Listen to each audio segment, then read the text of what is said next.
তীব্র তাপপ্রবাহের মধ্যে স্বস্তির খবর দিল আবহাওয়া অফিস। আজ রাত 12টার পর রাজধানী সহ দেশের উত্তর পূর্ব ও মধ্যাঞ্চলে বৃষ্টি হতে পারে। এছাড়া রোববার থেকে সারা দেশে বৃষ্টির সম্ভাবনা রয়েছে।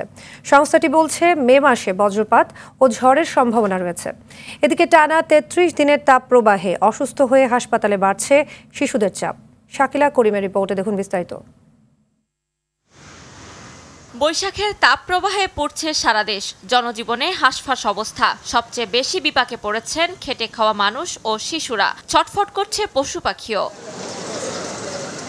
তীব্র তাপপ্রবাহের মাঝে দুদিন আগে দেশের বিভিন্ন স্থানে বৃষ্টি হলেও এখনও গরমে কষ্ট পাচ্ছে মানুষ। খরতাপে নাজেহাল অবস্থা শিশুদের। ঢাকা শিশু হাসপাতালের জরুরি বিভাগ থেকে শুরু করে বিভিন্ন ওয়ার্ডে ঠান্ডা, জ্বর, নিউমোনিয়ায় আক্রান্ত রোগীর চাপ বেড়েছে। সমস্যা হচ্ছে গরমের জন্য জ্বর, ঠান্ডা, কাশি আর হচ্ছে বাথরুমের সমস্যা। এখন অনেক খারাপই অবস্থা, অনেক জ্বর কতদিন ধরে 104 সব সময়ই থাকতেছে। আর হচ্ছে গরমের কারণে গায়ে ঠোসা পড়ে আছে অনেক। আমার বাচ্চার বয়স 2.5 মাস, ওর প্রচন্ড জ্বর, ঠান্ডা, কাশি, পেট খারাপ, এই কারণে হসপিটালে আসা। এমন পরিস্থিতিতে আবহাওয়া অফিস জানিয়েছে শনিবার মধ্যরাত থেকে রাজধানী সহ দেশের উত্তর পূর্ব ও মধ্যাঞ্চলে বৃষ্টি হবে। 5 মে থেকে সারা দেশে বৃষ্টির সম্ভাবনা রয়েছে। গত 76 বছরে এই ধরনের লং ব্যক্তিকাল বিশিষ্ট তাপপ্রবাহ ইতিপূর্বে ঘটেনি। 5 তারিখ থেকে এই বজ্র বৃষ্টি অথবা বৃষ্টিপাতের তীব্রতা বৃদ্ধি পেতে থাকবে। 6 তারিখ থেকে আরও বৃদ্ধি পেতে থাকবে।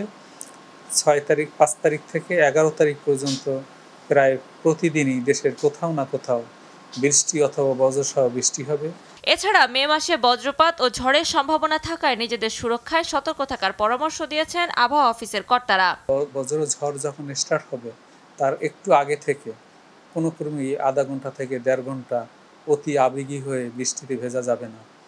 খোলা মাঠে থাকা যাবে না, বড় গাছের নিচে থাকা যাবে না। কোনো উপায়ন্তর না পেলে যদি খোলা মাঠে আপনি অবস্থান করেন তাহলে জড়সড় হয়ে বৃদ্ধাঙ্গুলের উপরে ভর করে মাথা নিচু করে বসে থাকতে হবে। যতটুকু সম্ভব নিচু হয়ে বসে থাকা যায়।